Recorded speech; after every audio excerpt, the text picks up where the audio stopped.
প্রথম কথা হচ্ছে আইএলটিএস করলে কি কি হতে পারে এই বর্তমান প্রেক্ষাপটে আমি একটু একটা একটা করে বলি।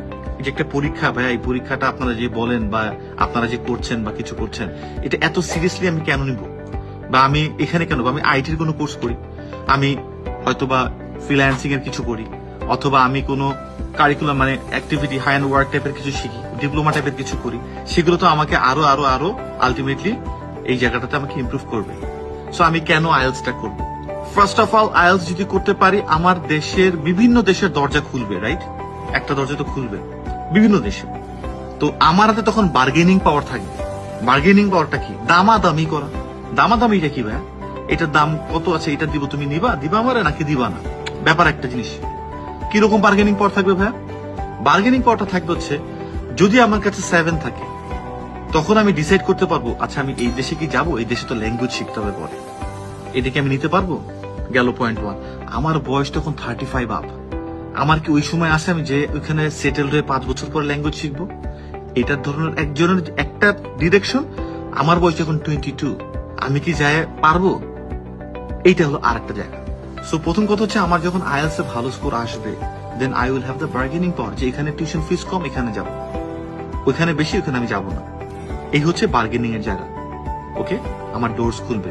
যদি আমাদের আল্লাহ না করুক, আমি বলতেছি আর কি, যে আমাদের যেটা ড্রিম আছে যে আমরা দেশের বাইরে যাব, পড়াশোনা করবো, সেই দেশে থাকবো, লাইফস্টাইলের সাথে একটু ব্লেন্ড করবো, নতুন নতুন অনেক কিছু শিখবো, সেখানে পরিবেশটাকে উপভোগ করবো, যদি চাই সেটেলড হবো, যদি না চাই দেশে ব্যাক করে দেশের জন্য কিছু করবো, যে ড্রিমটাই যার আছে, এই ড্রিমটা যদি কোনো মতে কলাপস করে ফর এনি ইস্যু দ্যাট, আমার প্রিভিয়াস কোন একটা অ্যাক্টিভিটির জন্য যে আমি পারলামই না হয়তোবা কোনোটা কিছুর জন্য, 80 সেকেন্ড লেয়ারে আমি এখন অনেক জব দেখাতে পারি, এবং আমি এগুলো স্ক্রিনশট তুলে রাখতেছি, যেখানে এখন আইএলটিএস এর সার্টিফিকেট চাওয়া হয় to prove your English proficiency. তুমি যে ইংলিশে কথা বলতে পারো, তুমি যে লিখতে পারো, অ্যানালিটিক্যাল জিনিসগুলো আনতে পারো, তুমি যে রিড করে কম্প্রিহেন্সিভ অ্যাবিলিটি তোমার ভালো আছে, তুমি যে লিসনিং করে বুঝতে পারছো, অনেক জব। সেটা হতে পারে ইংলিশ মিডিয়াম স্কুল, সেটা হতে পারে অন্য স্কুল, সেটা হতে পারে তোমার যে কোনো তোমার ওয়ার্ক প্লেস, সেটা হতে পারে যে কোনো কিছুই। কারণ কি? The world is getting globalized. Now it is, you can call it a global village. So এই জায়গাটা ultimately what we can do. If you want to explore yourself, if you want to show your qualities right before others, then you need to speak. You need to communicate with people. So in your workplace, in presenting something, garments industries, wherever you are going, wherever you're doing, even if it's in service industries, doesn't matter. You need to speak, you need to listen, you need to read, you need to go through a lot of things. And that is why IELTS is required nowadays. যদি সেকেন্ডটাও না হয়, ভাইয়া পারলাম না, third কি?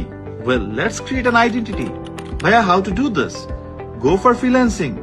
Freelancing ব্যাপারটা কি? Freelancing একটা ওয়ার্ড, পৃথিবীতে সবাই কোনো না কোনো ভাবে ফ্রিল্যান্সিং করে আসছে বা করতেছেও এখনো। ফ্রিল্যান্সিং এর জায়গাগুলো, সেটা তুমি যে সেক্টর থেকে এন্ট্রি করো, whatever you are best at, doesn't matter, মানে I mean you can go with this. ইংলিশের জায়গাগুলো, এইগুলো কোনো জায়গায় এখানে মার যায় না, বিকজ তোমাকে দেশের বাইরে মানুষের সাথে ডিল করতে হচ্ছে, এবং every day it's getting bigger like the Galaxy. এটা এক্সটেন্ড হচ্ছে। সো এই মার্কেটগুলো এক্সটেন্ড হচ্ছে। সো এইটা হচ্ছে আরেকটা জায়গা। ভাইয়া এইটাও যদি না পারে আইএলটিএস এর ক্ষেত্রে, if you get like 7 or 7 up, you can at least teach students, like you know, তুমি 3-4 জন স্টুডেন্টস কে তো পড়াতে পারবা, যে তুমি কিভাবে 7টা পেলা, তাদেরকে তুমি তো টিউশন দিতে পারবা। সেখানেও যদি তুমি কিছু টাকা করে চার্জ করো, for example, if you get like in a good score and if you start, because এখন দেখবা যে, মানে আমি খারাপ ভাবে বলতেছি না, but it is what it is, মানে ব্যাঙের ছাতার মতো সব জায়গায় দেখবে এখন আইএলটিএস, মানে এভরিডে যে আজকেরও পরীক্ষা দিচ্ছে, সেও যায় কালকের আইএলটিএস করাচ্ছে, এবং he or she is getting 2 or 3 students as well. আমি ভালো বা খারাপের জাজমেন্টের দিকে যাচ্ছি না, বাট দ্যাটস দ্য ফ্যাক্ট। আমি জাস্ট একটা পয়েন্ট